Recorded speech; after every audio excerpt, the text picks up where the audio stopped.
this robbery, right? That robbery in Minnesota. You see this? This book I wrote before my kids were born, all right? My son is 25, my daughter's 27 years old, all right? Listen to this, right? 2 weeks later, Dewey showed up at Rory's front door looking like he escaped from a mental ward. He was completely broke, but didn't want to say anything about it.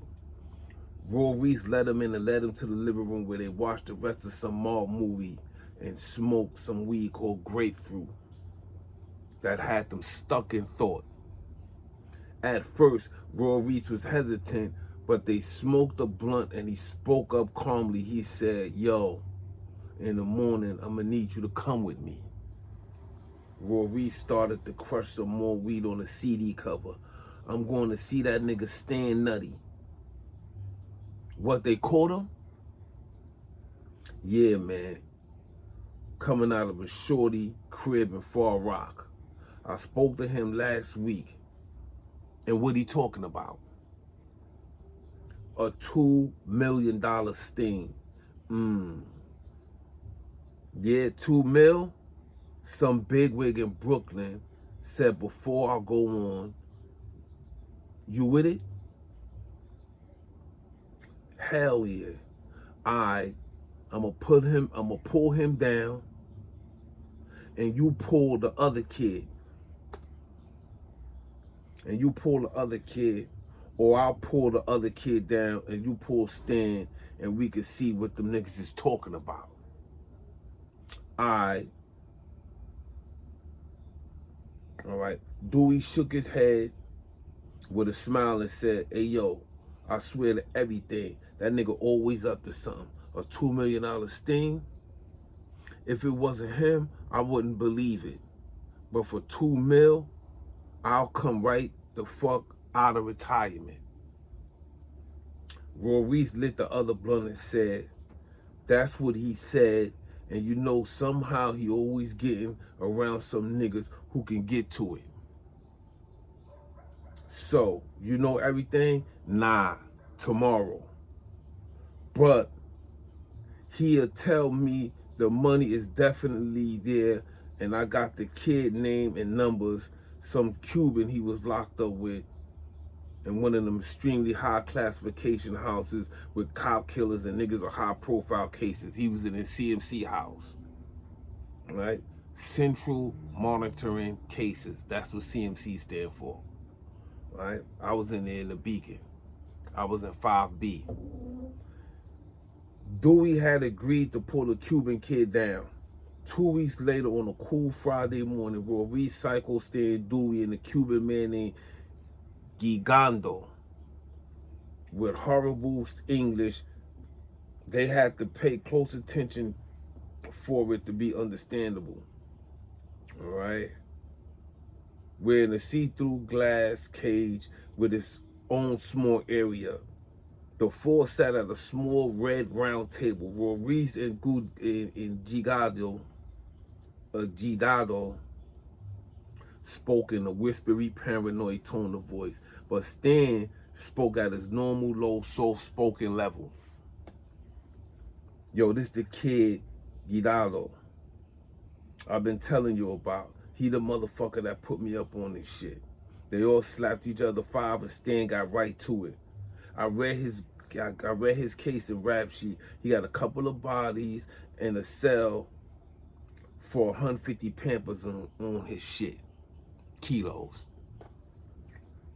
Stan tilted forward to Rory and slowly lowered his voice when he said all he wanted to bailed out so he could go on a run. He won $350,000. Stan had cut his shallow eyes to Dewey and spoke and put conviction behind his words as he shifted his eyes to Rory slowly. "And that's what I want too." With his elbows on his knees, Stanley looked over to Gidado calmly and muttered, "Tell him." Gidado was very wary of hitting microphones, so he spoke whispery and coolly with his heavy Cuban accent, he said, yo, he a customer that regularly buy 250 keys at one time.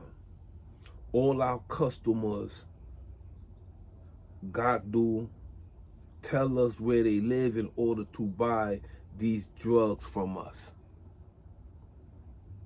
Gigalo looked, he took a stretch with a breather and continued on just below a whisper as he continued. He would have these 15-year-old son. The boy is Dementrio,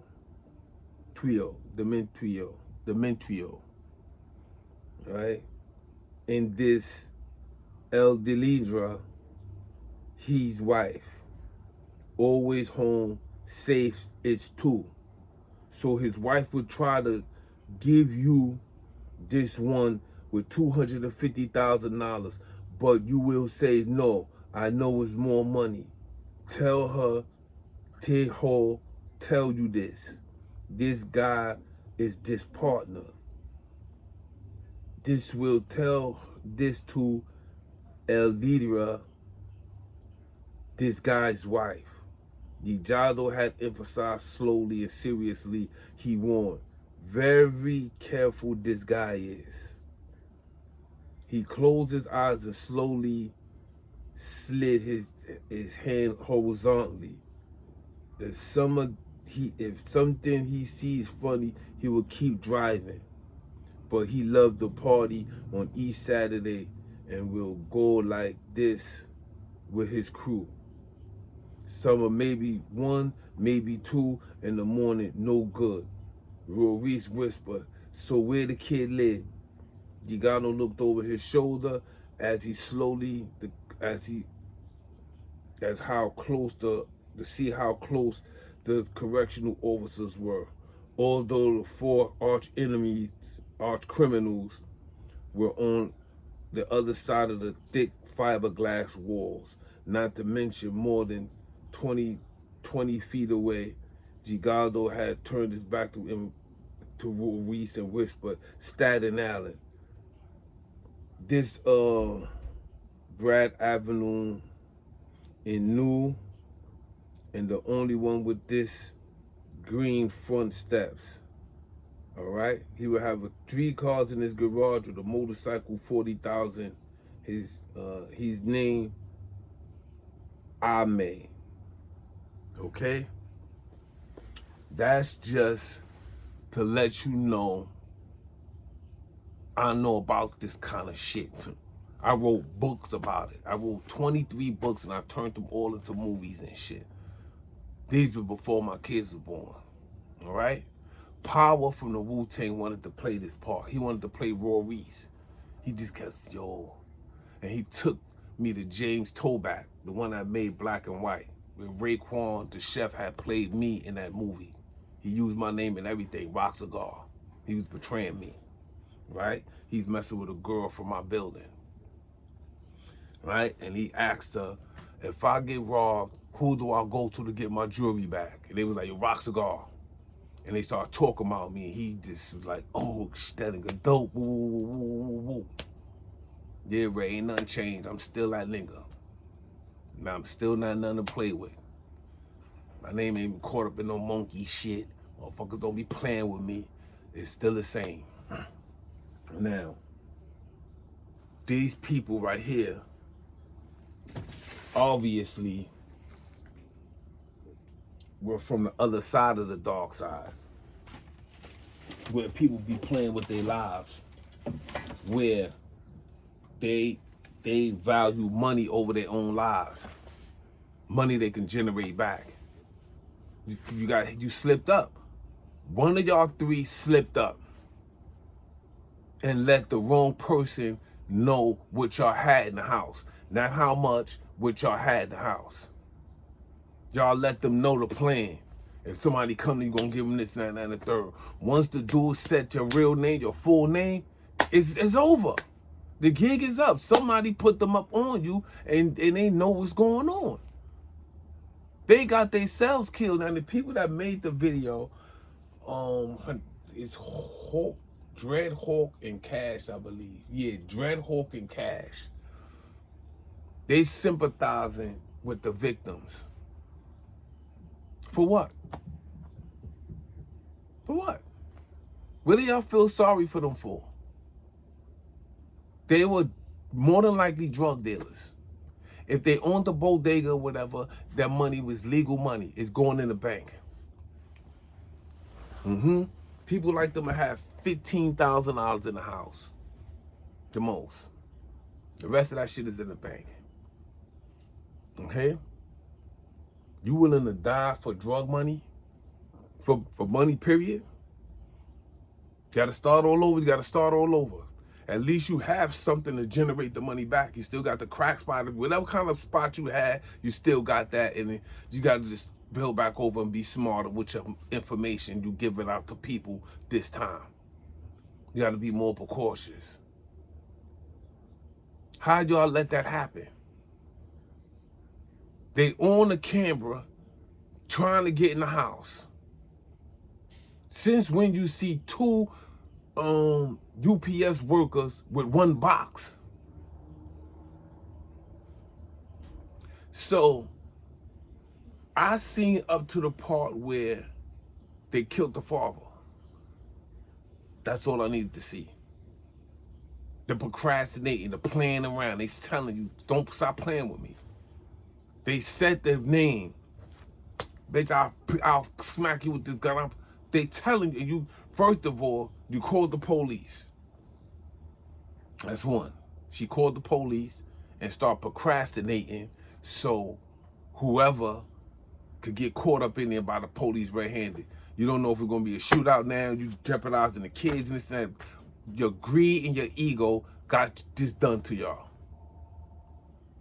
Important. From looking at the body language and this and the third, the son may have been the weak link. One of them you girls he was messing with seen too much or he told too much too. Okay? And she forked him over. Yo, let me just get this. They wasn't gonna give her none anyway. They probably was gonna kill her too. Cause she already runs her mouth. So more than likely, they was gonna find out. So she was probably dead anyway. You see? And God works in mysterious ways. Let me get them caught up in there to save her stupid ass. This is when they say God protects fools and stuff like that. That kind of shit. She probably got to have a baby that's gonna save somebody or some shit like. I wrote movies like that. That movie I'm telling you about right now is this one. It's called Hell, The Rise of a Black Devil. And it's about this demon who comes back 4 times. And I actually have a past life picture of me. From a past life, me and what's so crazy about the past life picture that I found was the dude that was in my past life was my homeboy. Is my homeboy in this life, and he was the same height over me as we was in the past life. And then it was Rick. He's from building 2. Like it's crazy. It's crazy. But I have it. But this one here is about this guy. He's come back as a slave, then in the 50s, then in the 70s, then in the 90s, and all that. And he finds out, the more he finds out, the more he comes back, the more he finds out he's a black devil, and he's not scared of white people no more. This is the third, and all his friends are the same friends he came back with. His enemies, the same enemies, like the slave owner's son with the DT. The father of the slave that was in this life right here, he was the judge. And they just would look at each other and their eyes they just, you know how they say people could see through you and that other thing, like, I know you from somewhere. That kind of shit. That's what this book is, right? That one right there, I was just reading to y'all, The Arena of Death, is 3 stories and shit. And, yo, don't die for no money. Do not die for no money. Somebody that's looking at this is like them. and something, they're gonna come for you. When them demons come, you better have this in mind. Kid, take it. I don't want to see your face. Guide me to the kitchen.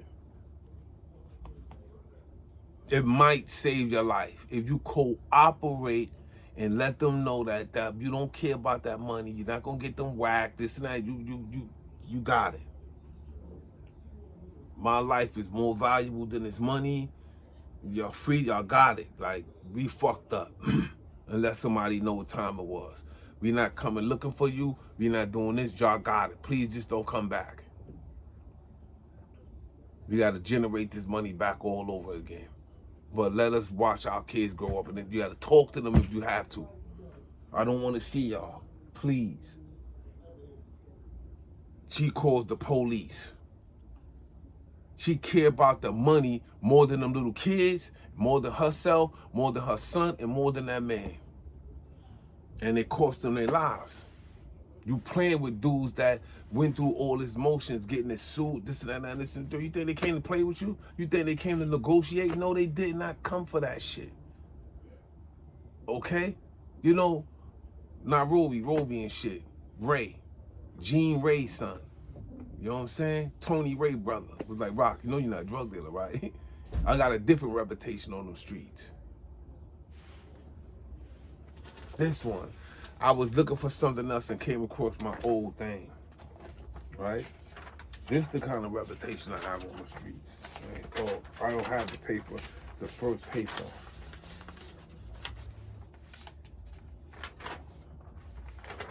Yeah. This is, you see this say risk assessment? This is my street pedigree. Okay? Like if you know somebody that been on Rikers Island and they have a red ID, this is where I have a red ID on the streets. Okay? And these people right here, right? This is my profile and all that. This shit. You know what I'm saying? I'm labeled as domestic terrorist, right? It comes from the streets first. The streets tell these people this stuff. They don't just come up with this shit. The streets be like, yo, listen, when he act up, stores close down, the killers go in the crib, they be like, I don't want nothing to do with him.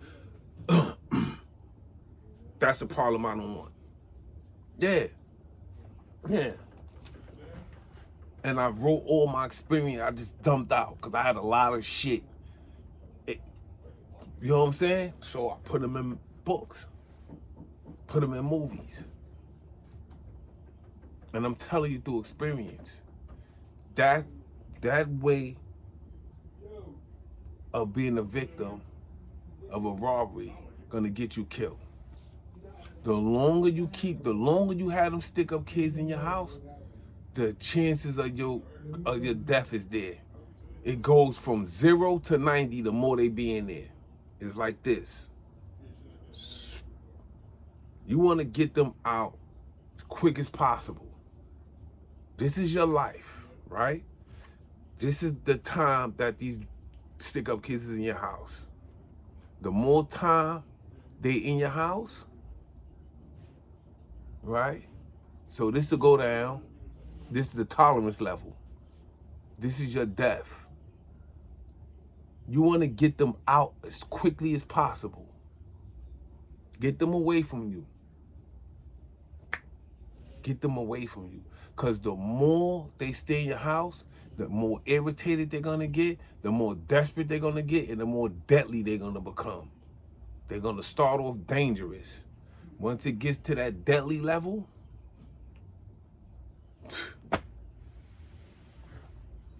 whose fault is that?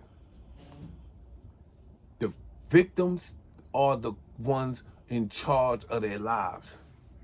Where the money at? Right there. Come on. I'm going to take you right to the money. There's 2 stashes. They said their name. That right there seals the deal. They got on UPS. They got on uniforms. They not playing. They did not come in there to get arrested. They did not come out there to leave broke. You bugging out. That lady, that dude, they bugged out. They asked for that shit. They begged for that. They beg for that shit. If you looking at this and you getting drug money, that shit ain't gonna, and it don't work out because it wasn't right in the first place.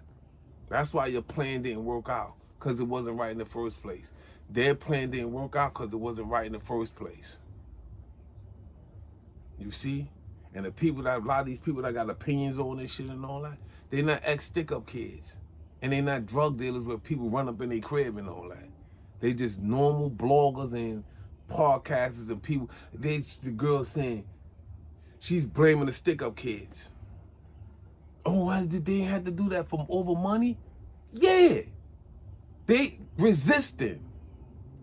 It goes both ways with that shit. They dictate what the stick-up kids is doing in the house. The victims dictate that shit.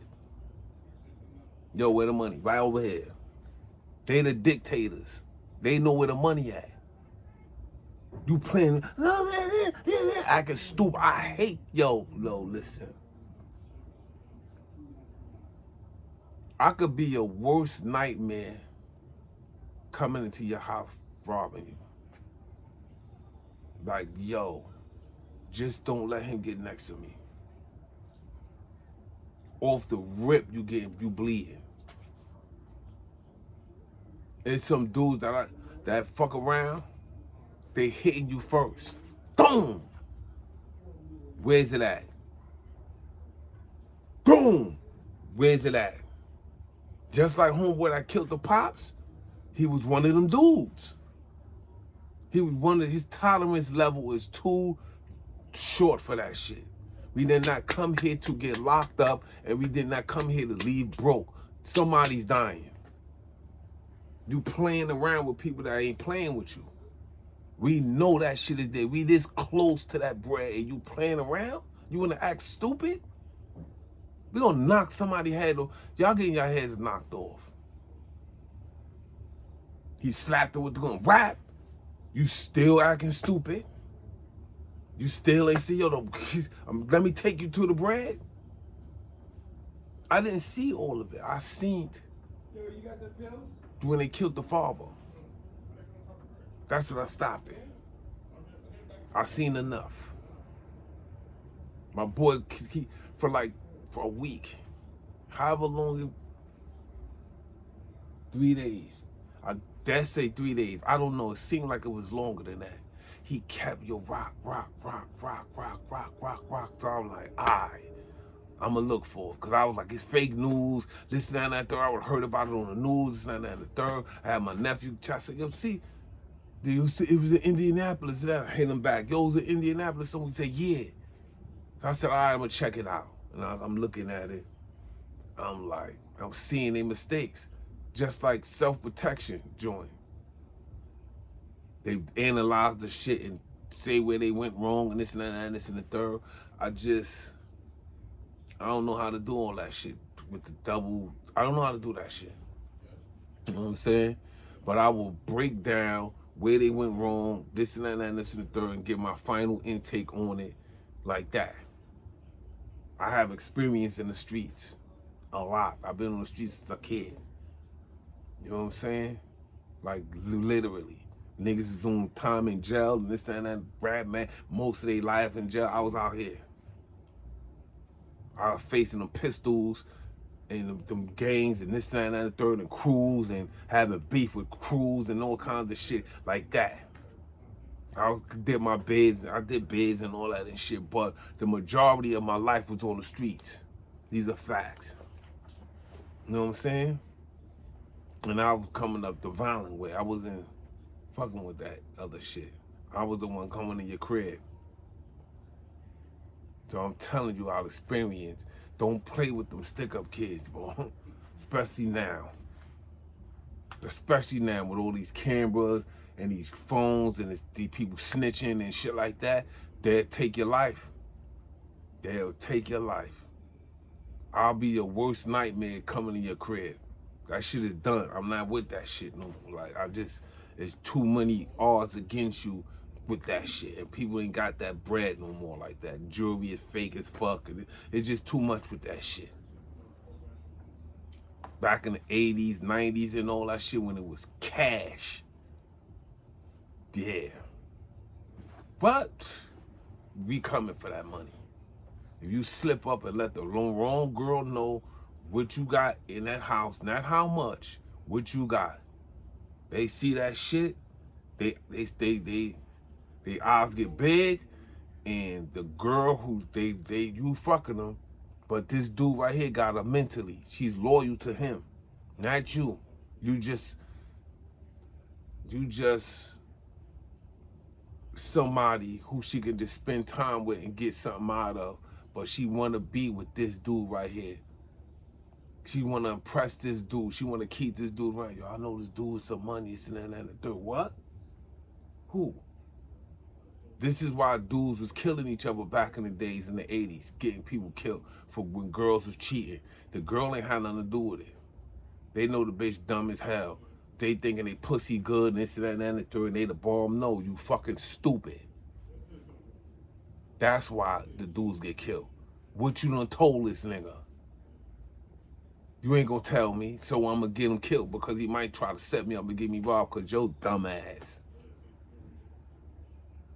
You see, this is what's causing the killings in the 80s and all that when girls was cheating. It wasn't that pussy, it was their dumbness. Bitch, you dumb.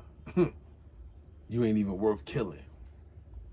But that homie, that probably got in your head to set me up, I don't know this. You see what I'm saying? And so they will put bread on the motherfucker and the motherfucker come and kill him. It was over that coke money and them dumbass broads, them cheating ass broads that couldn't stand one bag. You see? And it's unfortunate that they had to die for something that they could have made back. You can easily make the bread back. It'll take a little time, but you can make the bread back. Your ego and your greed and all that selfishness, it got to the point where y'all gonna lose your lives and the bread.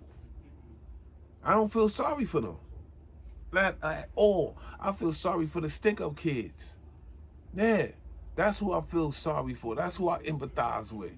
Y'all got to make me do this and shit to get this fucking bread. Y'all could have just gave the motherfucking money up. Y'all want to act all hard and this, that, and the third, knowing bullets what bullets do to you. I ain't gonna do nothing to you. The bullets is gonna do it to you. Just like y'all, the maestros, y'all dictating how the robbery's gonna go. The bullets is gonna dictate how your life is gonna go. Period. That shit is people. The ones that listen to this video, listen to it for a reason. God wants y'all to listen to this shit for a reason. It might happen to y'all. The easiest thing you can do, the best thing you can do is get them out of your face in the shortest possible time. The longer they in there, the more damage. Listen,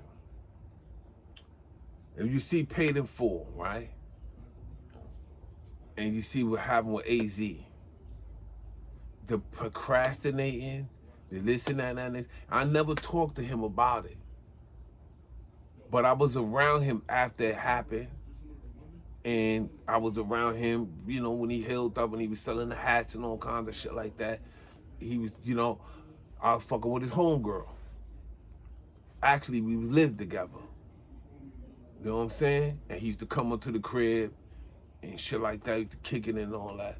But we never kicked it on that part about that shit right there. That was really deep.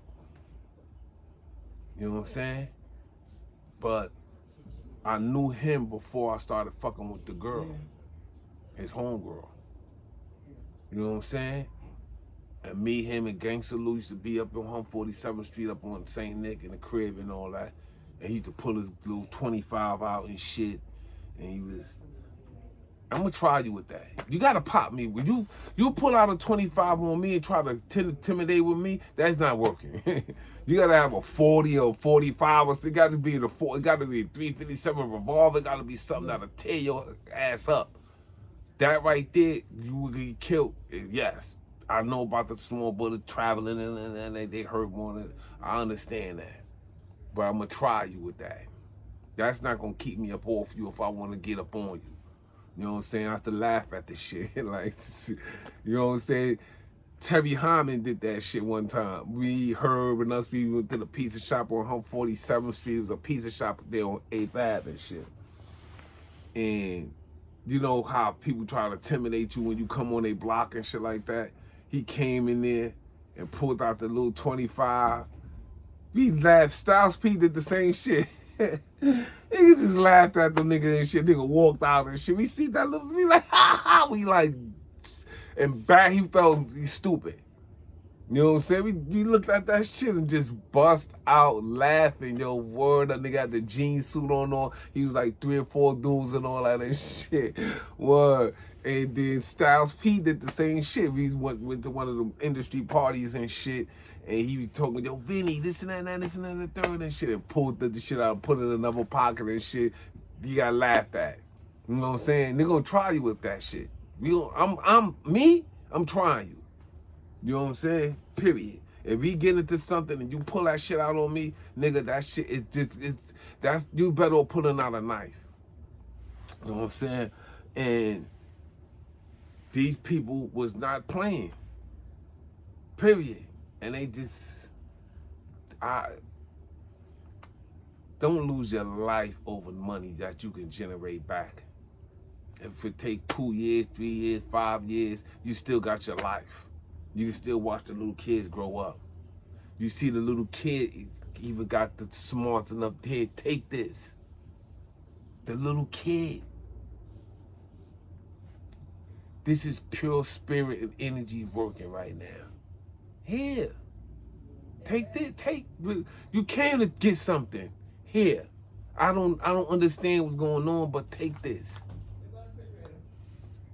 The kid had more wits than adults.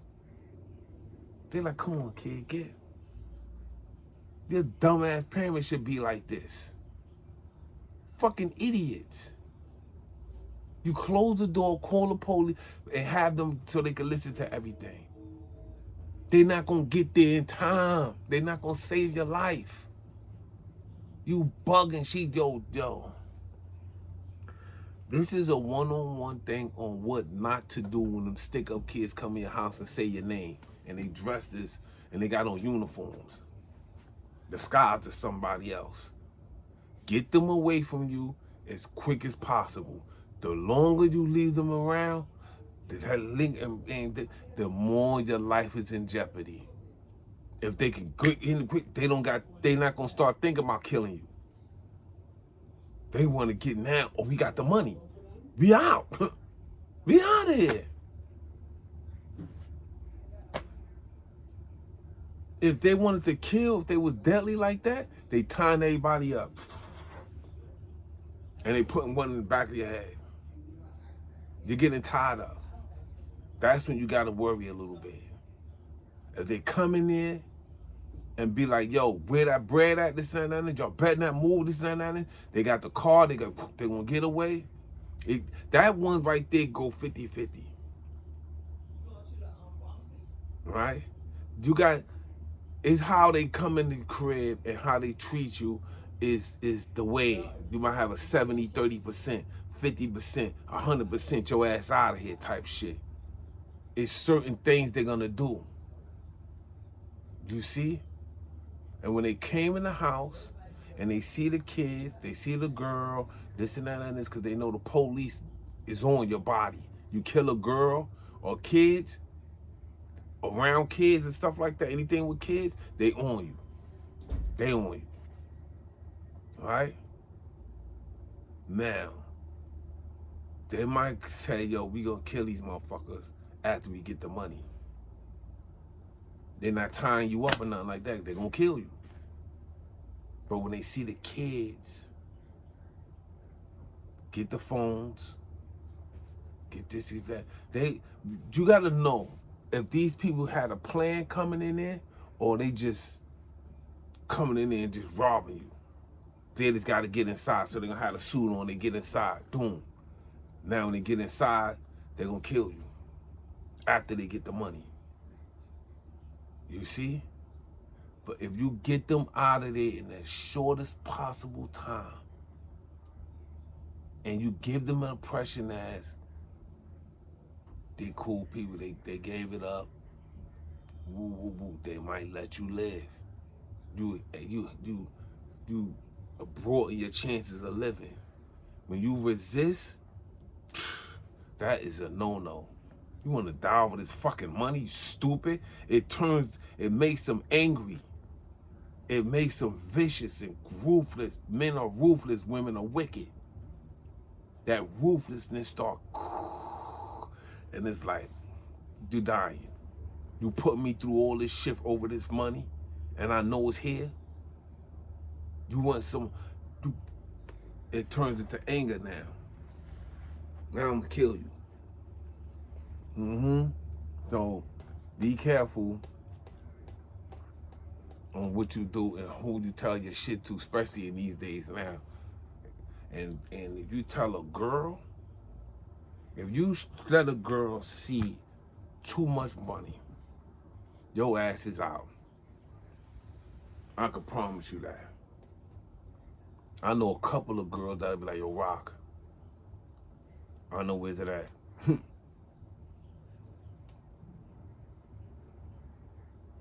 If whoever they fucking with, see, I be having these females mentally. You can have them physically. Yeah. You can, oh, he fucking telling me. I got their mind. They get a new outfit, they come right to me and show their new outfit off to me. They put them everything, they come and get my approval. They don't say how I look, this and that, they just come dressed in. How you doing, Rocky? What's up? They come in. Oh, you go, babe, you look, they get really happy. You feel me? They tell me everything about their mama, their papa, their sister, their boyfriend, everything. They want to get my approval. They want to see how I feel about certain things. I say, don't wear that makeup, don't wear, they not gonna come around me with that shit.